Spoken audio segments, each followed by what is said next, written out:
Mr. Speaker, I am the proud daughter of the UAW. My family knew the power of being part of a union family. My dad, who came to the United States with only fourth grade education, felt human dignity for the first time when he worked at the Ford Motor Company in Flat Rock on the assembly line and became a member of the UAW. We know this week hundreds and thousands of workers are fighting for a fair contract to support their families. And their current contract, Mr. Speaker, expires at midnight on September 14th. The right to strike in our country is the single most powerful tool to fight corporate greed.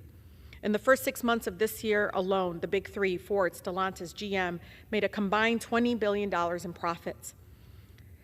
The big three CEOs received a whopping 40% increase in pay, while workers right now, the majority of them, living check by check. Did you all know, I know folks understand, since 1948, every single UAW contract had a cost of living adjustment, COLA. And in 2009, something spectacular happened. Workers came together and helped the big three stay afloat. So they decided to put COLA aside, allowing even the companies to create tier systems.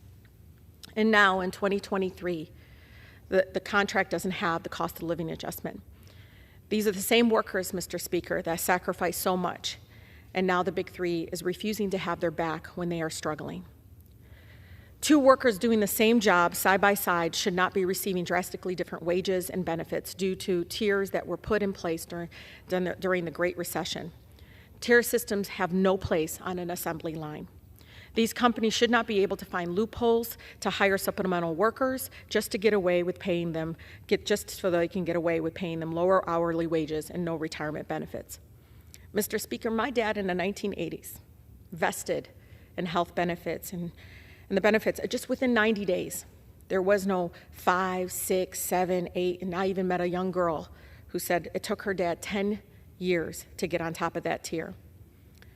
Folks don't realize the majority of the UAW workers in our country does not have a pension today. It's 2023. Auto workers should be able to retire with dignity. Every worker deserves guaranteed pension, health care when they retire. The big three needs to value their own workers more than they value the profits and their own CEO pay increases. They need to do what's right. They have record profits, and that should result in a record contract.